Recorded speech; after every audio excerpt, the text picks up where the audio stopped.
Buenas tardes, vecinos y vecinas de Lima Norte. Como todos los sábados, nos reencontramos hoy de 12 a 1 de la tarde en esta edición de Tu Amigo Sisol, que te trae la mejor información médica para ti que nos escuchas en los 101.7 de la FM Radio Comas. Hoy trataremos dos temas importantes: enfermedades profesionales en el marco del Día Mundial de la Seguridad y la Salud en el Trabajo, que se celebra el próximo 28 de abril, y también cómo prevenir el cáncer de próstata.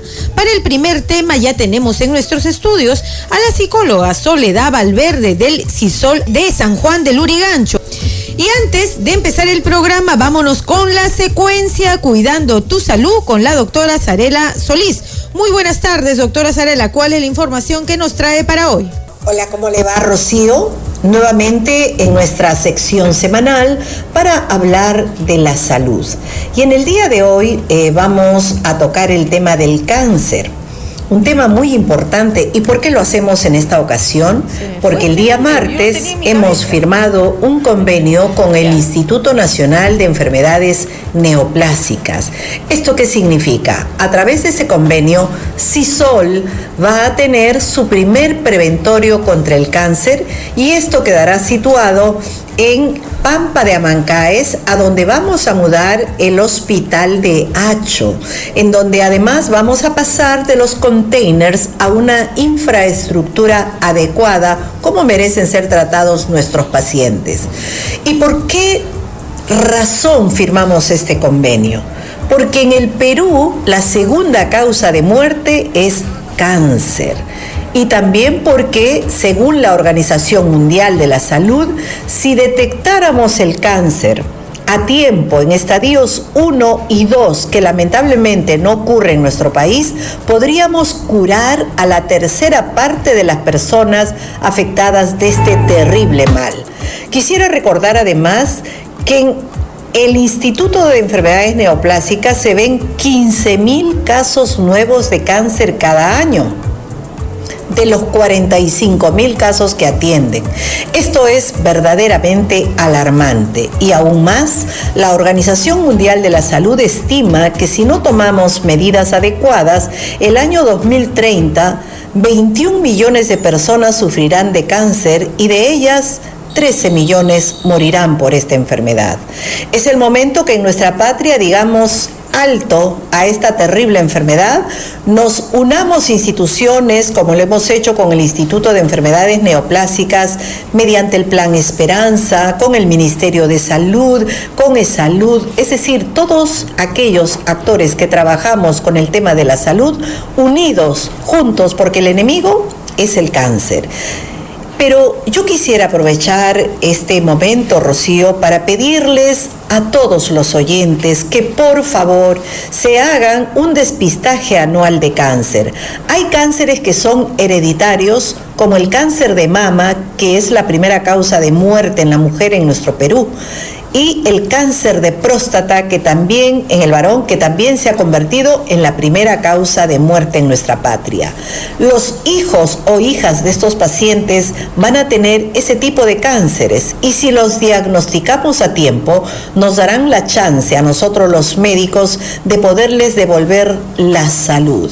Señora, señor que me escucha, es responsabilidad de ustedes evitar el dolor de sus familias.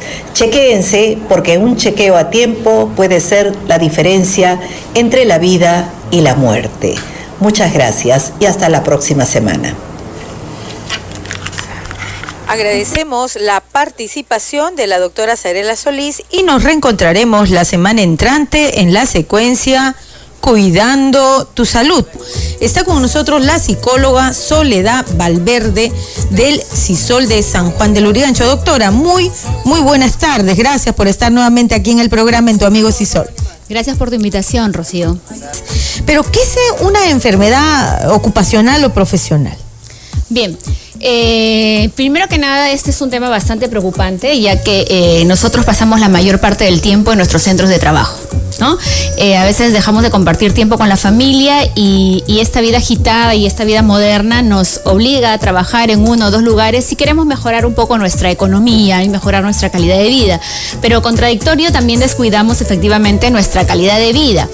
Entonces, las enfermedades ocupacionales están referidas básicamente a estar expuestos periódicamente a trabajos ya sea que impliquen desgaste físico o tensional, ¿no? Las enfermedades ocupacionales. Pero vamos a empezar un poquito definiendo qué cosa es la salud laboral.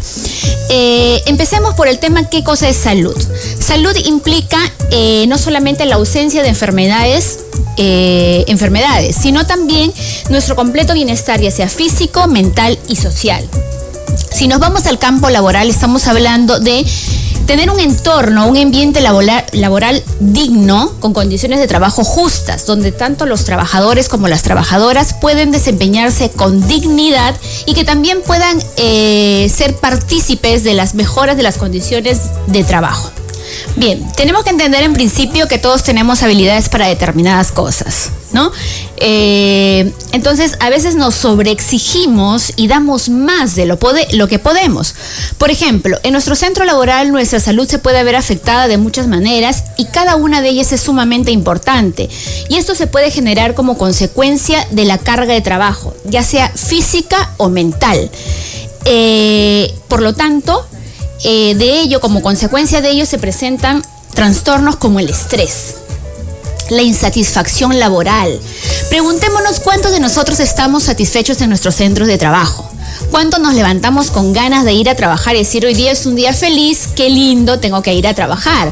O muchos ponemos el despertador y 5 minutos más, en un ratito me levanto.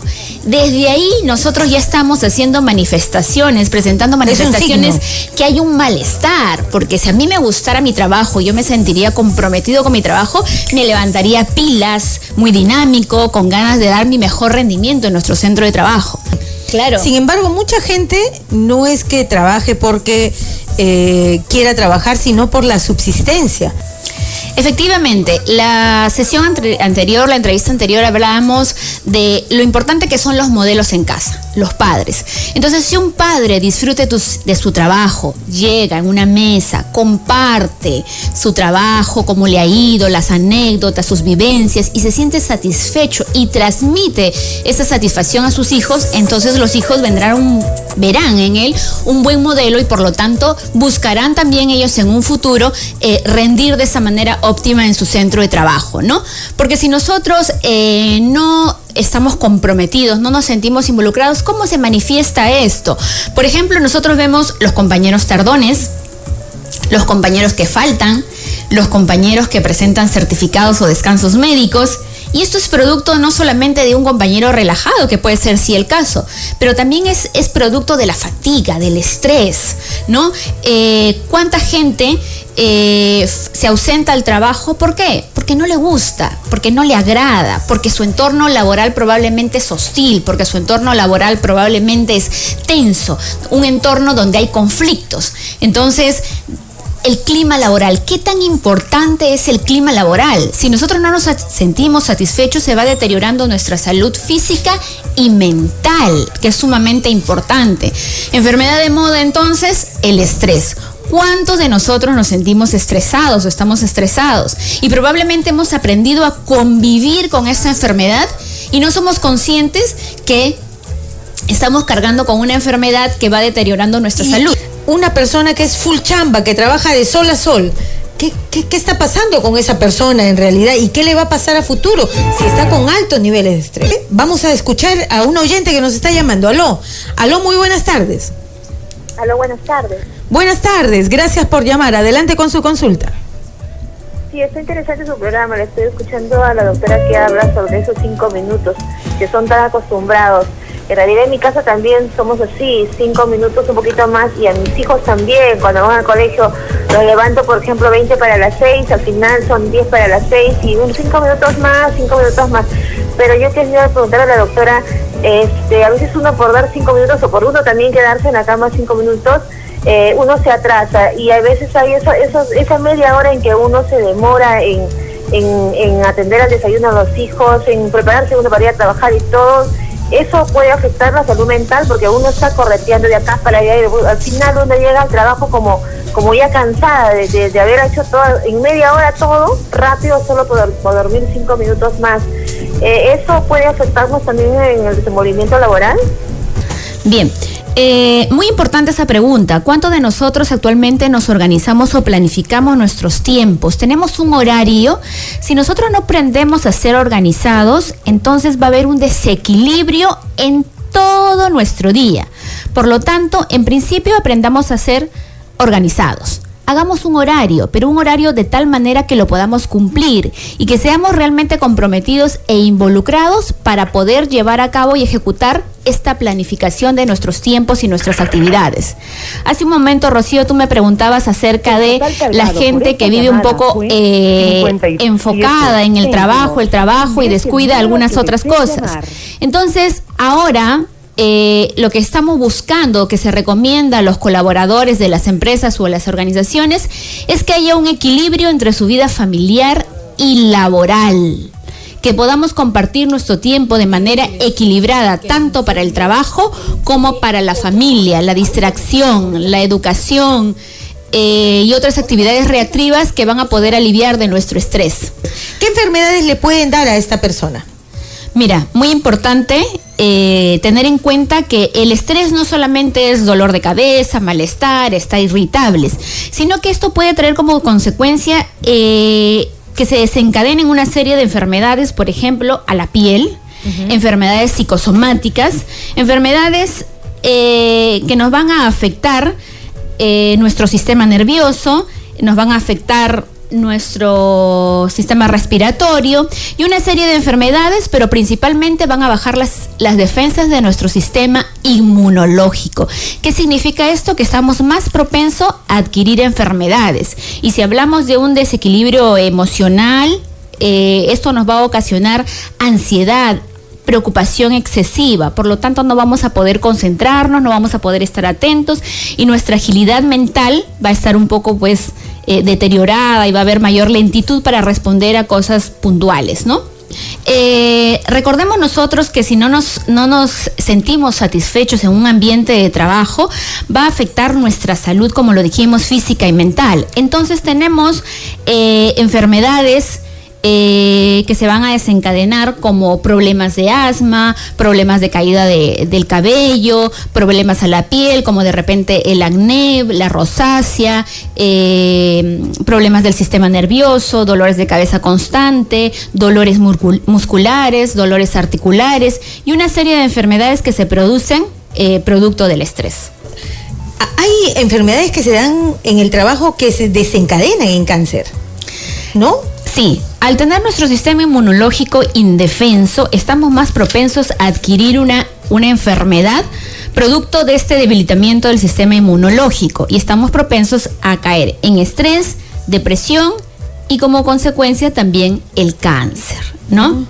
Y también los que trabajan en minas también sufren de algunas enfermedades, ¿no? Sí, los riesgos ocupacionales o las enfermedades ocupacionales implican pues enfermedades, por ejemplo, al sistema auditivo, ¿no? Estar expuestos a ruido, estar expuestos a ambientes de tensión. Es por eso que las compañías, por ejemplo, las compañías mineras son muy exhaustivos antes de la jornada laboral. Les hacen una serie de evaluaciones a su personal porque implica que no solamente tengan una enfermedad, sino poder causar algún daño fatal incluso, ¿no? Algún riesgo de muerte por no estar atentos, alertas, estar descuidados, etcétera, ¿no? Entonces son muy exhaustivos antes del ingreso a la jornada laboral. Ahora que tenemos el boom de la construcción, muchos jóvenes, muchas personas se están dedicando a ser trabajadores de construcción civil. ¿Qué enfermedades pueden encontrarse en este ámbito laboral? Mira, a mí me gustaría en todo caso dar algunas pautas para tomar en cuenta antes de empezar la jornada laboral, porque nosotros hemos sido testigos a través de las noticias, de la televisión, empresas inmobiliarias que ponen en riesgo, ¿no?, la salud y el bienestar de su trabajador porque no les dan el equipamiento adecuado en principio para poder ejercer su trabajo. Entonces, yo como colaborador, como trabajador, lo que tengo que hacer es ser muy cuidadoso y debo primero que nada asistir en buenas condiciones físicas y mentales. Porque si yo soy consciente de que tengo algún problema físico o mental, debería de comunicar a mi jefe inmediato, a mi supervisor, porque no voy a rendir óptimamente. Probablemente voy a estar distraído, cansado, mi desempeño no va a ser adecuado. Por lo tanto, puedo poner en riesgo no solamente mi salud, sino también el bienestar de mis compañeros. Utilizar también siempre el equipo de protección adecuado, lo que decíamos, ¿no? Por ejemplo, ¿cuántos de nosotros hemos visitado de repente alguna empresa donde dice, utilice el equipamiento adecuado si va a visitar nuestras instalaciones, el uso de protección en los oídos, el casco, etcétera, ¿no? Doctora, tenemos otra llamada. Aló, muy buenas tardes. Hola, Rocío, buenas tardes. Gracias por llamar. Adelante con su consulta. Doctora, una consulta. Por ejemplo, ¿no?, cuando uno está en un trabajo, en una oficina, ¿cómo se puede afrontar un conflicto con una persona, ¿no? Una persona que solamente, un trabajador de ahí mismo, que solamente lo que hace es meter cizaña o hablar mal, y todo eso afecta en el clima laboral, ¿no? Entonces, ¿cómo se soluciona eso? Uh-huh. Bien, nos estamos refiriendo básicamente al tema clima laboral, sumamente importante, porque yo te comentaba hace un momento, te decía, ¿cuántos de nosotros nos levantamos con ganas de ir a trabajar? Y esto tiene que ver con nuestro entorno laboral. Y nuestra oyente ha mencionado un punto muy importante que tiene que ver con las variables del comportamiento organizacional, ¿no? Es decir, tengo un entorno en el cual hay conflictos, hay tensiones, hay enfrentamiento, hay comentarios negativos, hay de repente comentarios malintencionados, y lamentablemente contamos con un jefe que probablemente no ponga puntos sobre las íes, digámoslo así, ¿no? Es decir, ¿cuántos somos capaces de enfrentar una situación así? Podemos quizás dar un paso al costado y decir, bueno, que ellos solo se las arreglen, que ellos arreglen sus problemas, esos son problemas que suceden todos los días. Y si nosotros no tenemos un verdadero líder que intervenga y que tome las medidas correctivas en ese momento, entonces la situación se va generando mucho más tensa. No solamente eso, sino que se van a presentar subgrupos dentro del grupo de trabajo.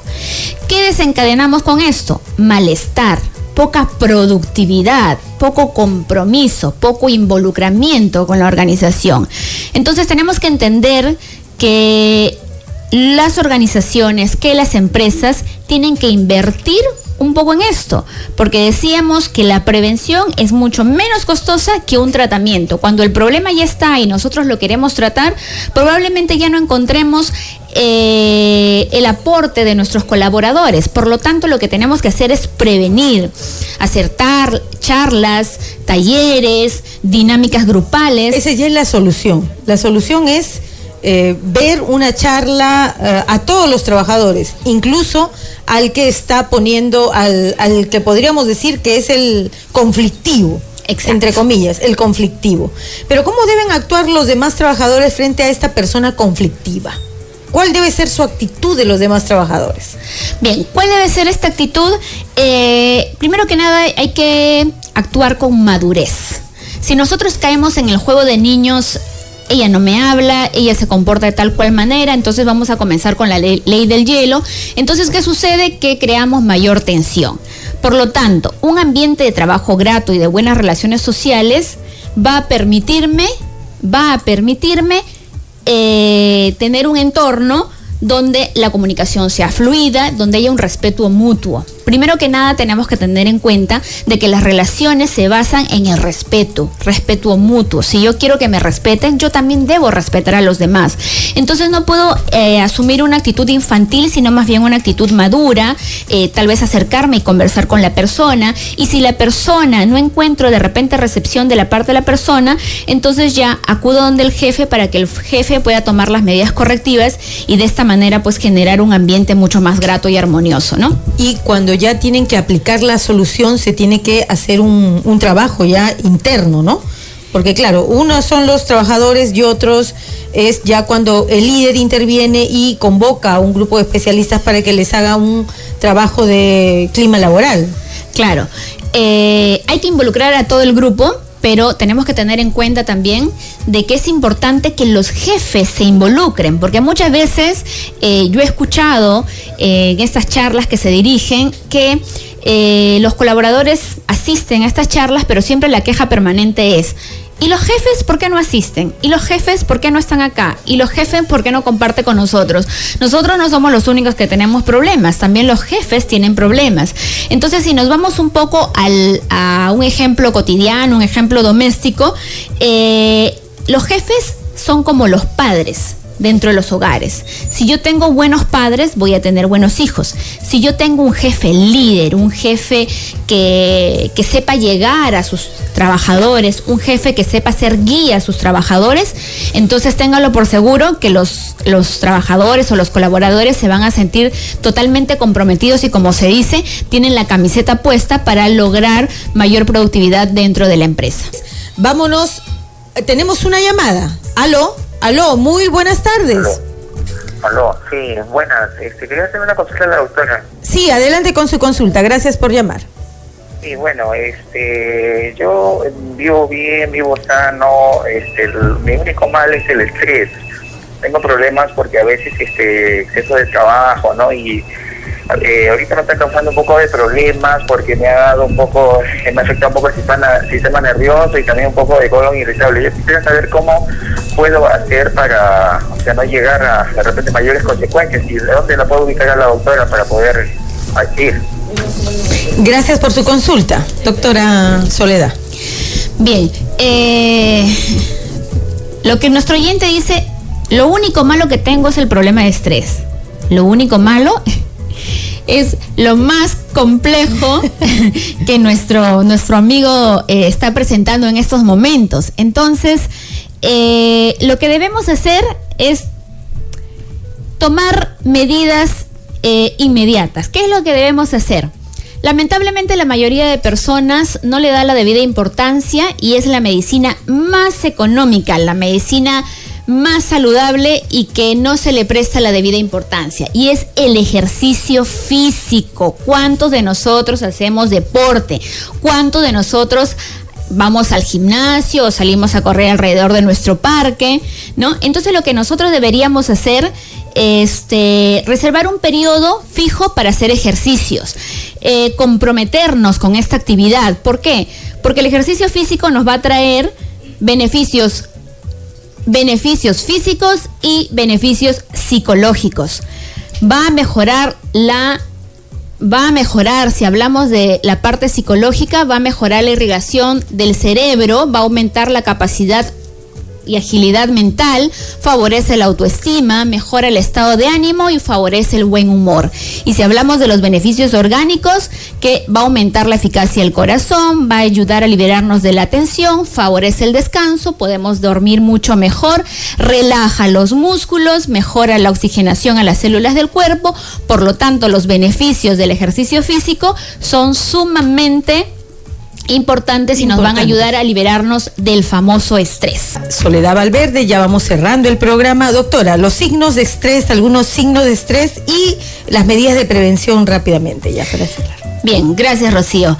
El estrés nos afecta el área cognitiva, el área emocional y el área conductual. Y, por ejemplo, si hablamos del área cognitiva, problemas de concentración, de atención, disminución de la memoria.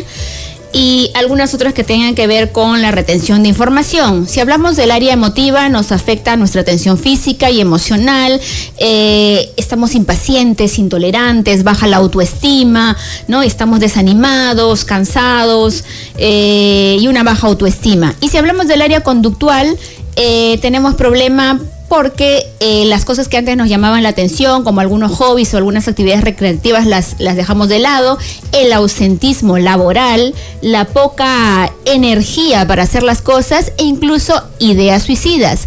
¿Qué podemos hacer entonces para liberarnos de nuestro estrés? Primero que nada, tener buena actitud. Y como dice comúnmente la gente, no ahogarnos en un vaso de agua. Para eso hay que jerarquizar nuestros problemas. Tenemos que tener en cuenta que no puedo resolver todo a la vez. Entonces comienzo por lo más importante, porque lo que me causa mayor tensión, preocupación, no me deja dormir. Vivir un día a la vez es importante. No puedo, como loca, querer hacer todo, involucrarme en 1, 2, 3, 4 trabajos y de repente ninguno de ellos hacerlos bien. Vivir un día a la vez, tranquilos, calmados, lograr nuestras metas, pero planificarnos, qué importante. Desarrollar actividad física por lo menos 3 a 4 veces a la semana. Recordemos, no necesariamente tenemos que ir a un gimnasio. Podemos comprarnos de repente un CD y con música y encerrarnos en nuestro cuarto, 20 minutos de ejercicio todos los días, suficiente. Desarrollar paciencia, hay que ser tolerantes, renegando, estando irritables, no logramos nada. Optar por una dieta sana, qué importante es la alimentación, aumentar el consumo de frutas y verduras, cambiar nuestro estilo de vida. Si nosotros estamos estresados y no tomamos ninguna medida correctiva, entonces lo único que vamos a seguir es seguir deteriorando nuestra salud mental y física. Y unas recomendaciones sencillitas y rápidas para los empresarios. Para mejorar el clima laboral, hay que reconocer e incentivar el trabajo en equipo. Trazarnos metas y evaluar esas metas y reconocer el trabajo de cada uno de nuestros colaboradores, que nuestras relaciones laborales sean horizontales. El hecho de que nosotros no tratemos con el usted no significa que estemos faltando el respeto. La relación tú a tú es sumamente importante. Respetar y valorar cada una de las habilidades y los talentos de nuestros trabajadores y brindar igualdad de oportunidades y, lo más importante, divertirnos, pasarla bien y disfrutar de cada una de las cosas que hacemos. Muchas gracias, doctora Soledad Valverde, por esos consejos y la convocamos para otra oportunidad para seguir hablando de este importante tema. Gracias. Y nos encontramos en estudios con el doctor Luis Pacherre Albán, urólogo del CISOL de Comas, con quien vamos a conversar sobre cómo prevenir el cáncer de próstata. Muy buenas tardes, doctor Luis. Buenas tardes, señorita, les agradezco la invitación. Bueno estar con ustedes y con su audiencia, tratando de compartir ciertas opiniones, ideas que son muy beneficiosas para la salud de la población. Doctor, justo vamos a hablar del tema del cáncer de próstata y que se está incrementando en los consultorios, ¿no? Bueno, sobre este tema, y sobre todo les afecta a las personas de la tercera edad. Bueno, sí es. El cáncer de próstata, como la gran mayoría sabe, dentro de todos los cánceres que son enfermedades que definitivamente se tienen que monitorizar durante toda la vida.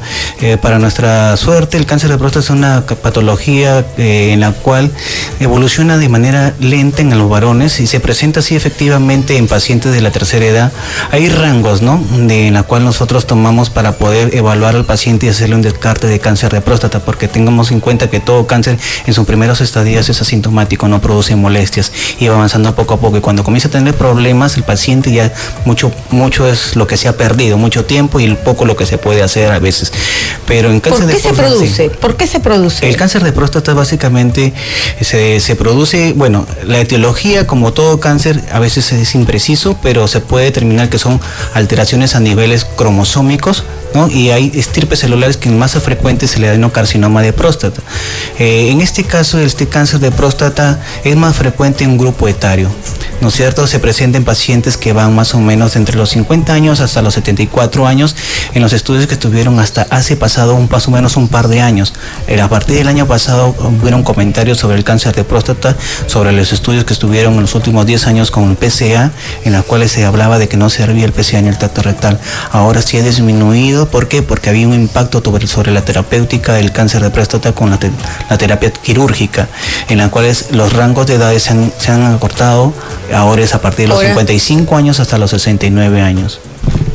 Se presenta entre los 55 años y los 69 años. Y a los jóvenes no es que se presente, sino lo que pasa es que se hace un screening, o sea, para hacer un descarte de cáncer de próstata.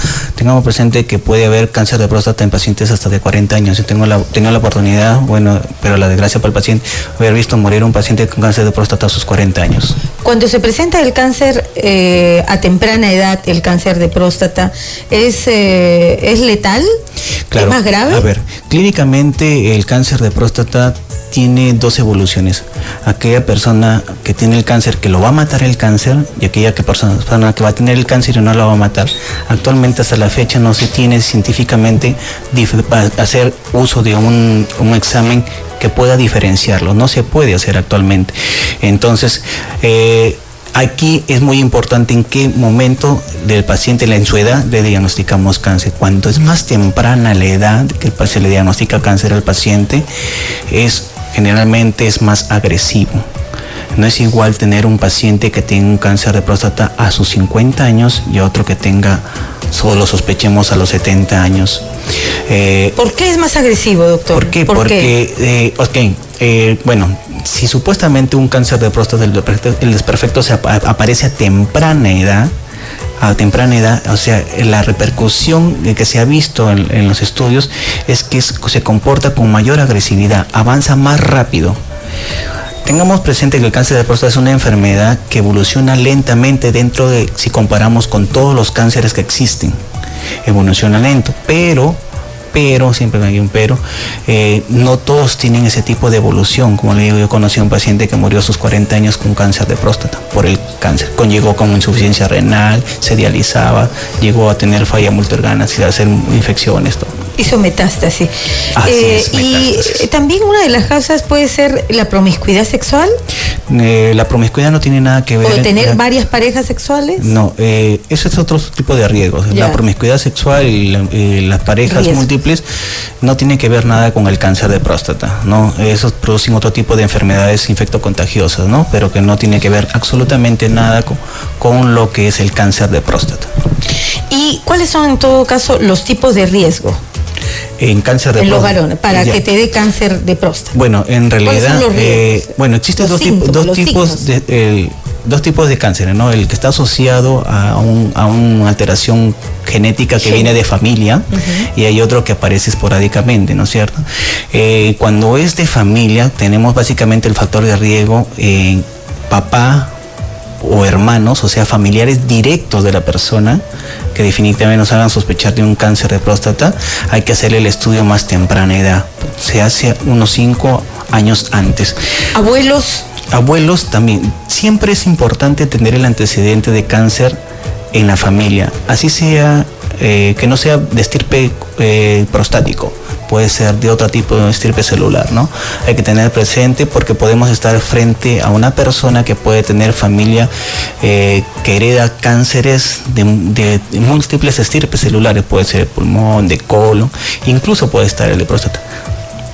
Entonces, o sea, puede ser genético. Claro, puede ser. ¿Y qué porcentaje es genético y qué porcentaje es el porcentaje es bajo, el estilo de vida? El porcentaje genético es bajo, más o menos un 5-10%, no es mucho en realidad que está asociado, pero sí vemos gran mayoría de personas con cáncer de próstata. Y es más, tenemos un grupo de pacientes de cáncer de próstata que incluso no entran dentro de las estadísticas y que se ha visto reflejado en las necropsias. Hay pacientes que mueren de cualquier otro motivo, menos de cáncer de próstata, lógicamente, y si les hace la necropsia se le encuentran cáncer de próstata, pero que han vivido y nunca se han tratado. Por eso le digo, ese tipo es un tipo de evolución de la enfermedad del cáncer de próstata que no va a matar al paciente, ¿no? ¿Y cómo se diagnostica? El diagnóstico de cáncer de próstata es bajo la biopsia de próstata. ¿Ya? La pregunta debería ser de repente, ¿cómo lo sospechamos, no? ¿Cómo sospecho que tienen un cáncer de próstata? En realidad, ¿cuáles son los síntomas? Para llegar a la biopsia de próstata, para hacer diagnóstico de cáncer de próstata hay que sospecharlo. Y tenemos actualmente dos herramientas, ¿no? Tenemos la herramienta del tacto rectal y tenemos el PSA, que es una muestra sanguínea que se saca al paciente, ¿no? De una sustancia que produce la célula prostática, que cuando hay cáncer, esta se incrementa en valores que van más allá de los valores normales que debe tener el varón. Entonces, con un PSA más de 10 es indicativo de biopsia de próstata. Un tacto rectal positivo tiene que ser indicativo de biopsia prostática, pero dentro del grupo de personas que tienen un rango de edad, hasta el año pasado teníamos dentro del manejo con el concepto de manejar a los pacientes, hacerles biopsia hasta los 74 años, porque si tenemos un tacto rectal positivo o un PSA mayor de 10 a una persona que tenga 88 años, 80, no tiene sentido hacerle biopsia prostática. Hay que tener presente que la conducta del cáncer en cáncer de próstata hay que diagnosticarlo a temprana edad para darle el tratamiento quirúrgico respectivo. O sea, brindarle una acción terapéutica quirúrgica que la finalidad es curarlo, ¿no? Sacarle el cáncer. Pero la cirugía solamente se le realiza al paciente que lo tiene localizado, al que está solamente en la próstata y que no ha salido de ese órgano, porque si no los tratamientos cambian. ¿Y los síntomas? Los síntomas en el cáncer de próstata temprano no tiene síntomas, como todo cáncer, no tiene síntomas. Vamos a tener síntomas cuando el cáncer es avanzado. Puede haber sangrado, ¿no? Cuando orina el paciente, dolor, infiltración de vejiga, puede haber casos de insuficiencia renal también. Pero cuando se hace el estudio se le encuentra que de repente el origen es un cáncer de próstata. Pero tenemos otra llamada. Aló, muy buenas tardes. Aló, buenas tardes, ¿cómo está? Gracias por llamar. Adelante con su consulta. Una consulta para el doctor. Un poquito más fuerte, ¿podría hablar? Sí, buenas tardes. La hipertrofia prostática, porque mi papá tiene 70 años, él sufre hipertrofia prostática en grado 4, ¿puede derivar al cáncer? Y otra cosa, doctor, usted estaba hablando acerca de los niveles de PSA y siempre cuando hace visita a un urólogo nos habla de PSA. Quisiera saber qué es lo que mide el PSA, por qué se tiene mucho que ver el PSA, qué cosa es el PSA, de manera didáctica, pero podemos entender, por favor. Muchas gracias por la consulta. Bueno, la hiperplasia prostática benigna es otra patología que no es cáncer. Es un crecimiento de la próstata que la gran mayoría de los varones puede tener a partir de los 40, 50 años de edad, que es un crecimiento de manera benigna, como su mismo nombre lo dice, hiperplasia. O sea, hay una multiplicación de las células prostáticas en número y en tamaño de estas células que hacen que la próstata se incremente de volumen. El detalle es que cuando la próstata se incrementa de volumen, la próstata, no olvidemos, abraza la uretra proximal que está por debajo de la vejiga. Si esta próstata crece hacia adentro de la uretra, la va a obstruir. El conducto uretral es como una cañería. Si nosotros aplastamos esa cañería, el flujo va a disminuir y van a venir todas las molestias. El hecho de que me haga referencia de un grado 4, el grado 4 lo que indica nada más es tamaño prostático, no indica gravedad de la enfermedad. Y otra cosa, el hecho de que tenga grado 4 no significa que está cerca al cáncer o que es un estado precancerígeno. Eso tampoco es cierto. Lo que podemos tener es una persona que puede tener un problema de hiperplasia prostática y que pueda tener a la vez cáncer de próstata también. No olvidemos que la próstata puede enfermarse de tres maneras. Se puede inflamar, que son los casos de prostatitis, puede crecer de manera desmesurada sin que sea cáncer o le puede dar cáncer. ¿Puede existir una de las enfermedades en un paciente de manera individual? Sí. ¿Pueden existir las dos enfermedades en un mismo paciente? También. ¿Pueden existir las tres en un mismo paciente? También. La idea aquí es diferenciarlo y la forma de diferenciar, el único que tiene la potestad es un urólogo. Nadie más, es el único que puede diferenciar y puede decirle al paciente si tiene una o dos o las tres enfermedades en la próstata. Y respecto al PSA. Respecto al PSA, el PSA es el antígeno prostático ya que son las siglas, ¿no?, del antígeno prostático, que se produce, es una sustancia que lo produce en las células. Básicamente es una sustancia, si nosotros que se agrega a la sangre, es una molécula que se agrega a la sangre, básicamente proveniente exclusivamente de la próstata. Si la próstata se inflama, si la próstata crece, si la próstata le da cáncer o porque hay una replicación de células, este PSA se va a incrementar. Al incrementarse, está ahí justamente donde nosotros vamos a hacer mano de los valores del PSA para hacer sospecha de cáncer de próstata. Podemos tener una persona que tenga una próstata muy grande y un PSA elevado, que no necesariamente tiene que ser cáncer, ¿no? Podemos tener una persona que tiene un PSA bajo y que puede ser cáncer. Ahí vamos a hacer uso de otras partes del PSA que se llama el PSA libre y una relación que se llama el índice, que nos puede hacer sospechar también cáncer de próstata cuando este está menor del 20% y comprendido entre valores de PSA de entre 4 y 10. Doctor Luis Pacheco, ya llegamos al final del programa. Una medida de prevención, o un par de medidas de prevención. Y bueno, yo lo que le sugiero a todo varón a partir de los 50 años para adelante, o 55 según las normas del año pasado, es hacerse un estudio urológico con tacto rectal PSA de manera anual, ¿ya? Hasta los 69 años, o algunos van a ir hasta los 74 años, eso es ya potestad del médico que lo atienda, deben de acudir. No exigir un PSA de repente antes de esta edad, porque no necesariamente tiene que ser cáncer de próstata. Pueden haber casos de prostatitis en pacientes de 30 años y escaparse, pero tienen que acercarse al menos a una evaluación anual todo varón a partir de los 50 años para adelante. Muchas gracias, doctor Luis Pacherre Albán, urólogo del CISOL de Coma. Y así llegamos al final del programa. Gracias por su sintonía y retornamos el próximo sábado aquí en Tu Amigo CISOL.